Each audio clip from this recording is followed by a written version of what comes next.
Olá meus amigos, bem-vindo ao canal do professor Dirceu de Mello.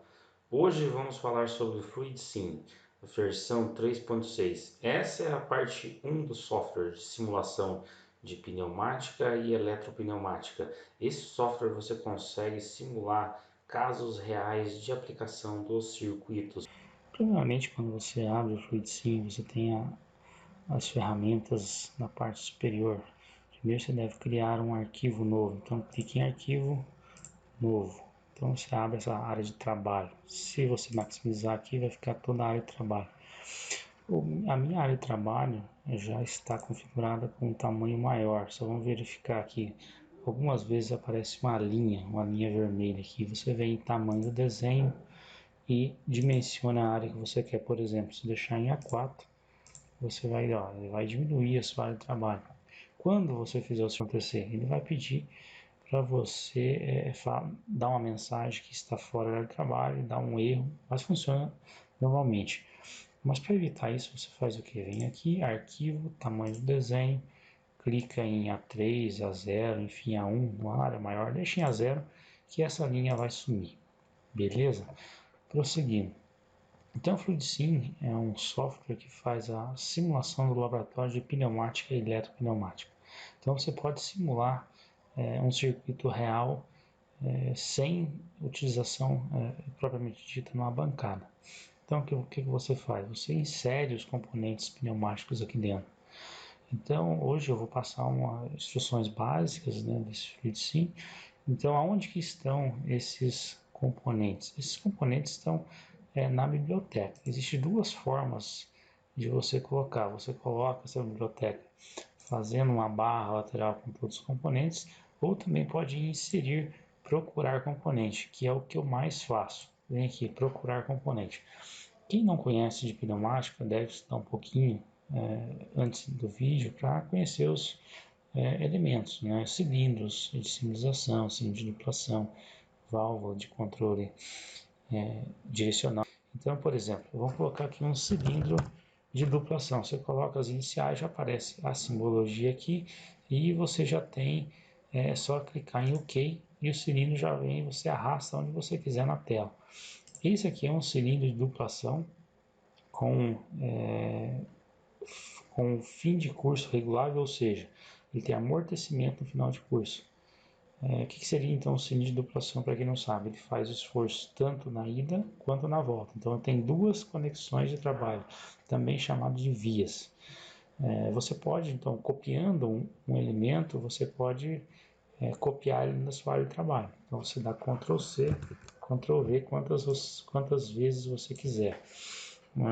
Agora, quantos elementos de trabalho a gente vai trabalhar? Por enquanto, vamos trabalhar com um elemento só, né? Vamos trabalhar com um elemento para facilitar a vida de vocês. Então, dentro do cilindro também eu posso configurar esse cilindro. Como que eu configuro o cilindro? Você clica duas vezes no cilindro, ele vai abrir uma aba aqui, né? Então, a força, normalmente eu não mexo em nada dessas informações. O que eu coloco normalmente é as etiquetas, né? Que a gente sabe que vai estudar mais para frente, que a gente vai utilizar o quê? A gente vai utilizar os sensores de final de curso para está indicando a posição desse cilindro, né? Esses sensores podem ser de contato magnético, os head switch, ou contato mecânico, né? Por fim de curso por rolete. Mecânico tem uma utilização mais baixa na indústria hoje. Então, se eu clicar duas vezes, virem e editar, e coloco o sensor. A simbologia dos componentes usados nos circuitos pneumáticos basicamente são três: os atuadores, os sensores e as válvulas.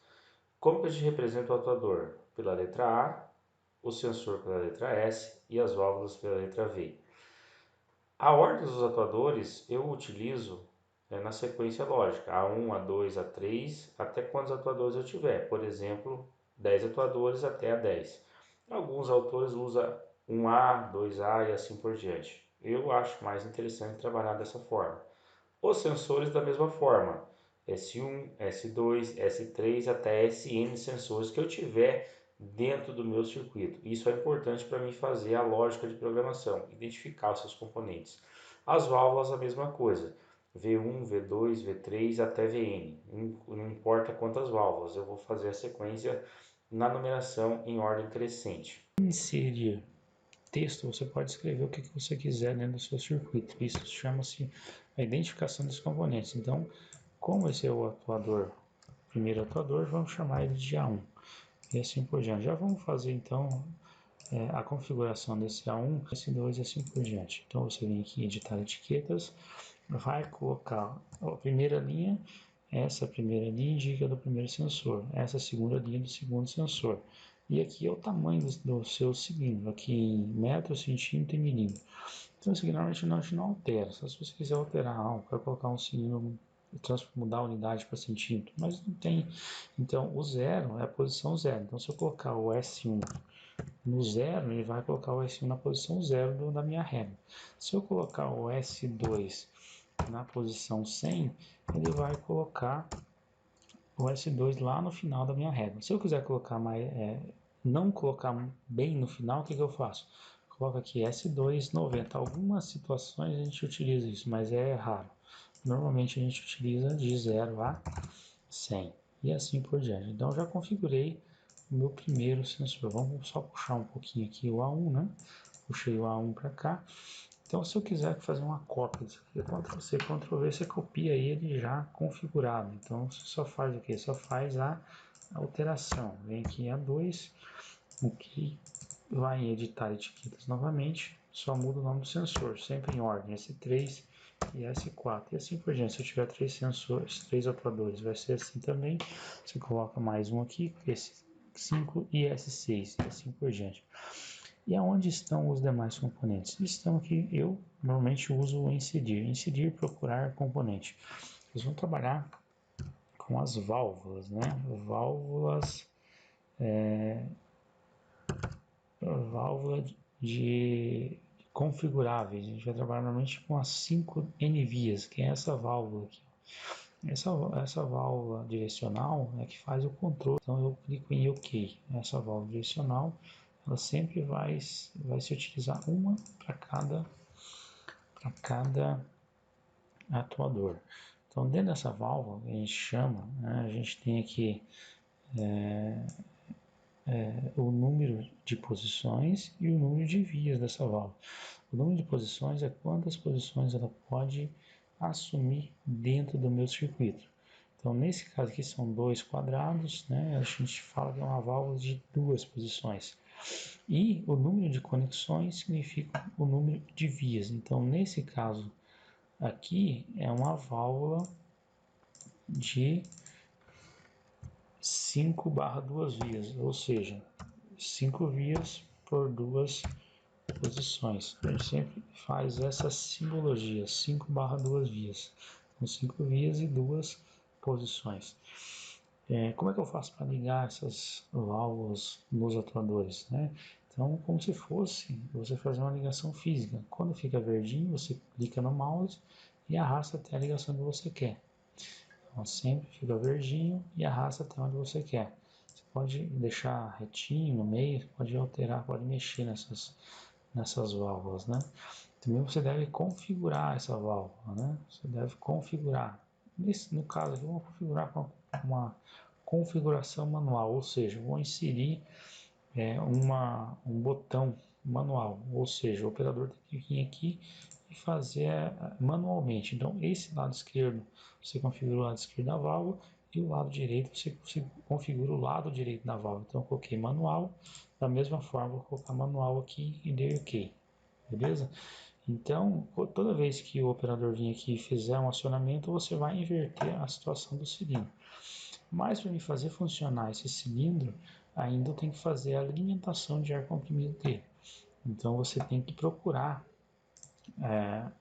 o fornecimento de ar comprimido. Então eu vou colocar aqui ar. Então já alimentação de ar comprimido. Existem duas simbologias, mas a gente pode utilizar essa, mas tem outra simbologia aqui dentro também. Então eu dei OK. Então ele vai vir um triângulozinho. As ligações das válvulas de 3 vias embaixo, sempre a ligação é no meio, ou seja, você alimenta no meio. Se eu tiver só 2 ligações embaixo, a alimentação é no lado esquerdo.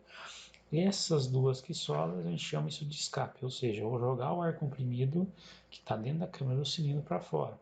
A direção das setas indica o fluxo de ar. Então, nesse caso aqui, eu estou jogando ar comprimido para onde? Eu estou jogando ar comprimido para a parte traseira do meu circuito. Quando eu fizer a inversão dessa válvula, o que vai acontecer? Eu vou inverter a direção do ar, vou jogar o ar comprimido na parte frontal e o ar que estava na parte traseira eu vou jogar onde? Para escape. Eu devo configurar esse escape também. Então eu clico 2 vezes aqui e configuro. É uma dica, nunca faça a configuração do escape antes de ligar a alimentação de ar comprimido. Sempre faça a posterior. Então você vem aqui e faz a ligação. Então você coloca, eu gosto de colocar simbologia que significa um silenciador, porque na verdade o ar comprimido ele é um poluidor sonoro. Então quando você coloca isso aqui, você silencia. Então esse circuitinho, né, vou até apagar isso aqui para a gente fazer ele funcionar. Né? Como que eu faço para simular dentro do FluidSim? Eu venho aqui, clico na setinha, ele vai estar em estado de simulação. Onde está em azul forte está comprimido, onde está em azul fraco está em escape. Se eu vir manualmente aqui, eu faço a inversão. Então foi muito rápido, né? Então você teve uma velocidade excessiva. Para a gente diminuir essa velocidade, a gente coloca uma válvula reguladora de vazão, que é uma chamada válvula unidirecional. Mas isso aí fica para os próximos vídeos, né? Então você vai ficar simulando. Toda vez que você vir aqui apertar, ele vai mudar de posição. Observe. Quando eu aperto o lado direito, ele recua o cilindro, ou seja, eu jogo o ar comprimido para a parte traseira dele. Quando eu quero fazer a inversão, eu aperto do lado esquerdo, o que vai acontecer? Eu vou jogar o ar comprimido para a parte frontal e o ar comprimido que estava na câmera traseira jogado não, jogado para escape. Essa setinha, esse Tzinho, significa bloqueio, ou seja, o arco está bloqueado. Então não tem passagem de ar comprimido nesse ponto aqui. Então essa é uma questão aí também que a gente deve entender. Então isso aqui é um acionamento manual, é muito simples, né? Mas para vocês buscar as ferramentas básicas aí do FluidSim, você tem que começar de alguma forma, né? E nos próximos vídeos a gente vai estar trazendo outras explicações com maior número de componentes, né? A utilização, eu não utilizei aqui o S1, S2, só mostrei para vocês como coloca, né? Então a gente vai. Então fico por aqui, eu espero ter aproveitado aí o vídeo, né? E até o próximo.